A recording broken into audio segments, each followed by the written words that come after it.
ഇന്നത്തെ മുഖ്യ ചർച്ചാ വിഷയം ഭൂമിയിൽ പെയ്യുന്ന മഴയെക്കുറിച്ച് കർഷകരുടെ പ്രതീക്ഷ. സാധനങ്ങൾക്കൊക്കെ വില കുറയുന്നത് സാധാരണ ജനങ്ങളുടെ ഒരു പ്രതീക്ഷ. സമാധാനമായിട്ടുള്ള ഒരു ജീവിതത്തിന് ജനങ്ങളുടെ ഒരു കാത്തിരിപ്പ്. മനസ്സമാധാനം ജനങ്ങൾക്ക് അത്യന്താപേക്ഷിതം. നിങ്ങളുടെ കയ്യടി കേൾക്കുക എന്നുള്ളത് ഈ കലാകാരന്റെ പ്രതീക്ഷയും. എന്റെ മനസ്സ് വിഷമിക്കുന്നുണ്ട്, ഒരുപാട് വിഷമിക്കുന്നുണ്ട്. ഇവൻ പാടുന്ന കവിതക്ക് നമുക്ക് സങ്കടം വരുന്നത്. നമ്മുടെ പുതിയ തലമുറയുടെ പോക്ക് എങ്ങോട്ടാ? പ്രോഗ്രാം കണ്ടോണ്ടിരിക്കാൻ നമ്മുടെ കുറച്ച് ബോറടി. കുഞ്ഞുങ്ങൾ എങ്ങോട്ടായി പോകുന്നത്? എങ്ങനെ ജീവിതം എന്താണ് അവരെ വഴി കാണിക്കുന്നത്? അങ്ങോട്ട് നോക്കിയേ, പാർക്കും സിനിമാ തിയേറ്ററും പോരാണ്ട് ബാക്കി ഇവിടെ വന്നിരുന്ന അവരുടെ ശല്യം സഹിക്കാൻ പാടില്ല. അവർക്ക് ഫ്രീ ആയ സ്പേസ് വേണം, നമുക്ക് കാലിയ സീറ്റ് ഫുള്ളും ആവണം. നമ്മുടെ പ്രോഗ്രാമിന് യൂത്ത് ഒക്കെ വരുന്നെന്ന് സന്തോഷിക്കും ഗുരുവേ. എന്റെ മനസ്സ് വേദനിക്കുന്നു, ഒരുപാട് വേദനിക്കുന്നു. ഡിസപ്പോയിന്റഡ് ആയോ? എന്തിന്? എന്റെ ഫ്രണ്ട്സിനെ വിട്ടിട്ട് വന്നല്ലേ, അതുകൊണ്ട് ചോദിച്ചാ. നീ വന്നില്ലേ? നീ ഉള്ളപ്പോ ലൈഫിൽ എനിക്ക് ഒന്നിനെ കുറിച്ച് ഓർത്തും വിഷമമില്ല. നീ എന്റെ കൂടെ ഇല്ലെങ്കിൽ ഈ ജീവിതം പിന്നെ എനിക്ക് വേണമെന്നില്ല.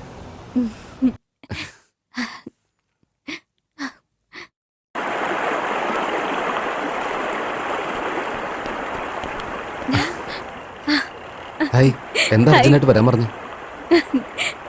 I'm so happy. I'm very happy. എന്തുപറ്റി? I got a job in USA. 6 month ഹൈദരാബാദിലെ 6 month USA ലെ 4 lakh പാക്കേജ്. നിനക്ക് ഓർമ്മയില്ലേ? നീ എന്റെ കൂടെ വന്നതുകൊണ്ടാ എനിക്ക് ആ ജോലി കിട്ടിയത്. സത്യമായിട്ടും അതെ. നീ എനിക്ക് ലക്കി ആടാ. I'm so happy. പെട്ടെന്ന് എന്തു പറ്റി? എനിക്കതിൽ താല്പര്യമില്ല. എന്നുവെച്ചാ? ഇവിടെ തന്നെ എന്തെങ്കിലും ജോലി നോക്കൂടെ? ഏയ്, ഇവിടെ എനിക്ക് എന്ത് ജോലി കിട്ടാനാടാ? നിന്റെ ഷോപ്പിലെ സെയിൽസ് ഗേൾ ജോലിയോ? തമാശയല്ല, ശരിക്കും എനിക്കതിൽ താല്പര്യമില്ല. അതെന്നാ നീ അന്ന് പറയാതിരുന്ന? നിനക്ക് ഹേർട്ടാവാതിരിക്കാനാ. ഇപ്പൊ എന്താ ഹേർട്ട് ആവില്ലേ? അന്ന് നീ എന്തോരം ഫീൽ ചെയ്തതാ. ഞാനില്ലാതെ നീ ഒരു ദിവസം പോലും നിക്കില്ലെന്ന് പറഞ്ഞിട്ടിപ്പോ എന്നിട്ട് ഒരു ദിവസമൊന്നല്ല, നീ ഇല്ലാതെ എനിക്കൊരു സെക്കൻഡ് പോലും മുമ്പോട്ട് പോവില്ല. എന്റെ ജീവിതത്തിൽ ഓരോ ദിവസവും ഓരോ സെക്കൻഡും എനിക്ക് നിന്റെ കൂടെ ഉണ്ടാവണം. കമോൺ വരുൺ, ഇപ്പൊ ലോകം ഇത്രക്കായി. ഇന്റർനെറ്റ് 3G ഫോൺസ് എത്ര ദൂരത്താണെങ്കിലും നമ്മളത് അറിയില്ല. ദൂരത്തിരിക്കുന്നതൊക്കെ നീ വിചാരിക്കുന്ന പോലല്ല. ഈ ലോങ് ഡിസ്റ്റൻസ് റിലേഷൻഷിപ്പ് വർക്കൗട്ട് ആവില്ല. SMS ചാറ്റിംഗ് എന്നൊക്കെ പറഞ്ഞ അതിനൊക്കെ ഒരു പരിധിയില്ലേ?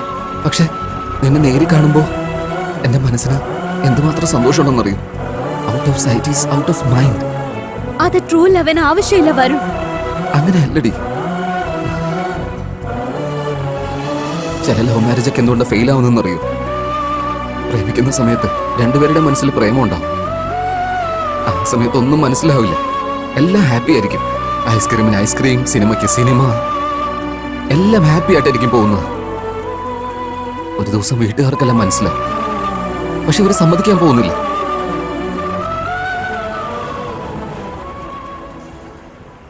അതുകൊണ്ട് എനിക്ക് ഓരോ നിമിഷവും നിന്റെ കൂടെ ഉണ്ടാവണമെന്ന് ആഗ്രഹം. I am very practical.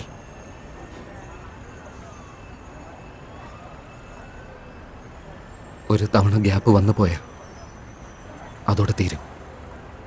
എല്ലാ കാര്യങ്ങളും മാറും. വരുൺ, നിനക്ക് എന്നെ വിശ്വാസമില്ലേടാ? നിന്നെ വിശ്വാസമില്ലാത്തതുകൊണ്ടല്ല. Enough Varun, enough. എനിക്ക് കരച്ചിൽ വരുന്നുണ്ട്. ജീവിതം മുഴുവൻ കരയുന്നതിനേക്കാൾ ഇപ്പൊ കരയുന്നതല്ലേ കുറച്ചുകൂടി ബെറ്റർ. എന്നുവെച്ചാ ഞാൻ തന്നെ കോംപ്രമൈസ് ആവണെന്നോ? കൺവിൻസ് ആക്കാൻ വേണ്ടി പറഞ്ഞ. ആയില്ലെങ്കിൽ പ്രേമത്തെക്കാളും ജോലിയാണ് നിനക്ക് പ്രധാനമെങ്കിൽ പിന്നെയൊക്കെ നിന്റെ ഇഷ്ടം. വരുൺ, എനിക്ക് നീ ഇങ്ങനെ സംസാരിക്കുന്നത് ഇഷ്ടാവുന്നില്ല.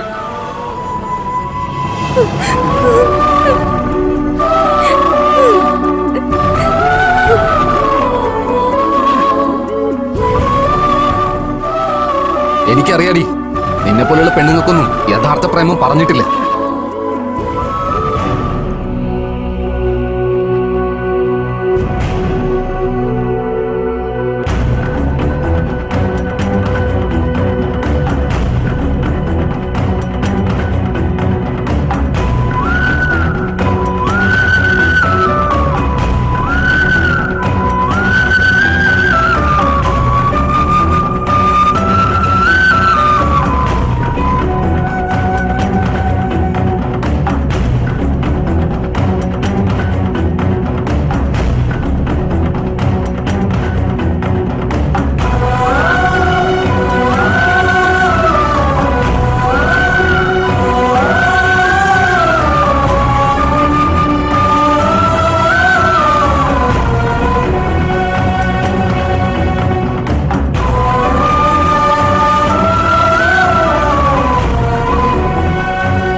അതുകൊണ്ട് ഞാനും നിന്റെ അച്ഛനും സമ്മതിച്ചു. ഇത്ര നല്ലൊരു ജോലി കിട്ടിയിട്ട് ഇതെന്താ കുട്ടിക്കളിയാണോ? ഡാഡി പ്ലീസ്, അച്ഛനെങ്കിലും ഒന്ന് അമ്മയെ പറഞ്ഞു മനസ്സിലാക്ക്. ദേ നോക്ക്, നിങ്ങൾ ഇപ്പോഴും അവളെ സപ്പോർട്ട് ചെയ്തോണ്ടിരിക്കുകയാണെങ്കിലേ ഞാൻ ചുമ്മാ ഇരിക്കില്ല. നിന്റെ അമ്മ ഇപ്പോ പറയുന്നത് സങ്കടമാണെങ്കിലും അവള് പറയുന്നതിലും കാര്യമില്ലേ? ഡാഡിയും കൂടി തുടങ്ങാണോ? ഊഹ്, നോക്ക്, ഞാനല്ല, എന്റെ സ്ഥാനത്ത് നീ ആയിരുന്നാലും ഇങ്ങനെ തന്നെയാ ചിന്തിക്കൂ. നീ വരുണ്ണ ഇഷ്ടപ്പെട്ടു, നീ US പോകുന്നത് അവനും ഇഷ്ടമല്ല. ഈ ജോലി അല്ലെങ്കിൽ വേറൊരു ജോലി. അയ്യോ, അതിന് പ്രോബ്ലം ജോബ് അല്ലേ ഡാഡി? ശരിയാടി, പ്രോബ്ലം ജോലിയല്ല, നീയാണ്. നീയാ പ്രോബ്ലം. അല്ല, പ്രോബ്ലം വരുണ. His too possessive dad. ഞാൻ അവനെ ലവ് ചെയ്യാൻ തുടങ്ങിയപ്പോഴേ അവന് ഡൗട്ടായി. ഇല്ല, അവൻ എന്നോട് ഒരു ലവും ഇല്ല, സംശയവും ഭയവുമാ. ഓക്കെ ഓക്കെ മോളെ, ഒരു പ്രാവശ്യം നീ വരുണിന്റെ അടുത്ത് സംസാരിച്ചു നോക്ക്. എന്നെ സംബന്ധിച്ചിടത്തോളം എല്ലാ പ്രശ്നങ്ങൾക്കും ഒരു പരിഹാരമുണ്ട് സംസാരിച്ചു കഴിഞ്ഞാൽ. ഒരുപക്ഷെ അവനാണ് പ്രോബ്ലം എങ്കിൽ നിന്റെ ഡിസിഷൻ ഞാൻ അംഗീകരിക്കും. അവൻ ഒരിക്കലും ഒരു പ്രോബ്ലം അല്ല. അവൻ പ്രോബ്ലം സോൾവ് ചെയ്യുന്നവനാ, ക്രിയേറ്റ് ചെയ്യാൻ അവൻ അറിയില്ല. നിങ്ങളാരാ? സോറി, നിങ്ങളുടെ പെർമിഷൻ ഇല്ലാതെ അകത്ത് വന്നതിന് സോറി. എന്റെ പേര് രമേശ്, പ്രീതിയുടെ ഫാദർ. പ്രീതി ആരാ? വരുണിന്റെ എക്സ് ലവർ. ഇപ്പൊ ഇരിക്കുന്ന വരുണിനെ നിങ്ങൾക്ക് എല്ലാവർക്കും അറിയുള്ളൂ. ഒരു കാലത്ത് എങ്ങനെയിരുന്നു എന്ന് നിങ്ങൾക്കാർക്കും അറിയില്ല. ഞാനും ഒരുപാട് അവനെ വെറുത്തതാ. അതിനുശേഷം അവനെ ഇഷ്ടപ്പെട്ടു. നീ ആദ്യം അവനെ ലവ് ചെയ്തു, അതിനുശേഷം നീ വെറുത്തുകൊണ്ടിരിക്കുന്നു. എന്നാൽ അവൻ ആരെ പ്രേമിച്ചാലും ഒരിക്കലും വെറുക്കില്ല. എന്താണെന്ന് വെച്ചാൽ അവന് സ്നേഹിക്കാൻ മാത്രമേ അറിയൂ.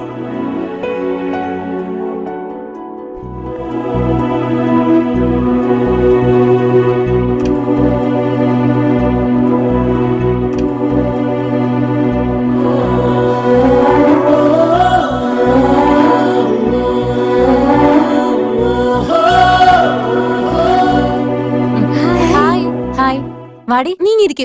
നീയല്ലേ എപ്പോഴും നടക്കിരിക്കുന്നേ? ഞാൻ ഇന്ന് മുതലേ ഇവിടെ ഇരിക്കാൻ തീരുമാനിച്ചു. നിനക്ക് എന്തെങ്കിലും കുഴപ്പമുണ്ടോ? അപ്പു ചേട്ടാ, വണ്ടി എടുത്തോ. ശരി മോളെ. ഇതാടി, അന്ന് ഞാൻ ഇട്ടിരുന്ന കമ്മല് നല്ല രസമുണ്ടെന്ന് പറഞ്ഞില്ലേ? ഡൽഹിയിലുള്ള എന്റെ കസൻ നിനക്ക് വേണ്ടി ഇത് തന്നയച്ചതാ. ആണോ? ഞാൻ അന്ന് പറഞ്ഞത് നിനക്ക് ഇന്ന് ഓർമ്മയുണ്ടായിരുന്നല്ലേ? It's okay. അപ്പു ചേട്ടാ, ഓട്ടോ നിർത്ത്. എന്തു പറ്റിയടി?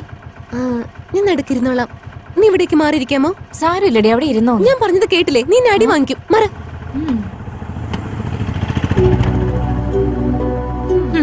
ആരെങ്കിലും നീയെ ഗ്രേറ്റ്, നീയെ ഇമ്പോർട്ടന്റ് എന്ന് പറഞ്ഞാൽ ഉടനെ അവർക്ക് വേണ്ടി ഡിസിഷൻ മാറ്റുമല്ലേ? അതെ. അപ്പു ചേട്ടാ, അപ്പൊ പോവല്ലേ? ആ ശരി മോളെ. ഏയ്, എവിടെയാടാ നിങ്ങളുടെ ഹീറോ?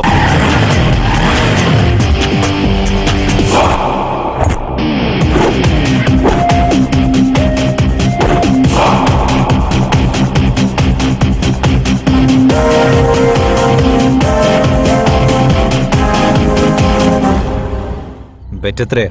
200, 250, 300, 350, മച്ചാ, നമ്മുടെ അടുത്ത് 350 രൂപയുടെ ഉള്ളത്. 400, 500, 600. 700. ഓക്കെ ഡൺ, മതി മതി. ക്യാഷ്.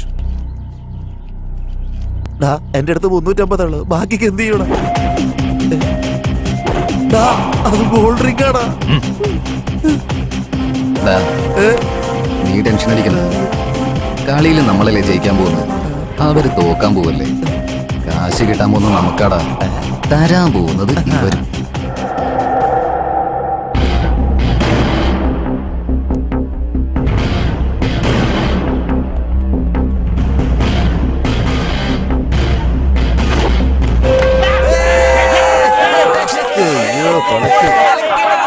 എടാ വിജയ്, നീ ഇറങ്ങടാ.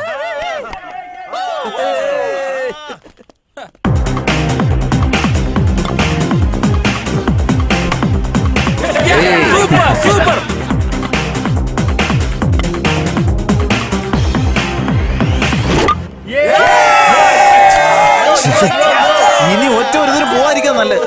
എന്നാ നീ പോടാ. വരുൺ എവിടെ പോയി?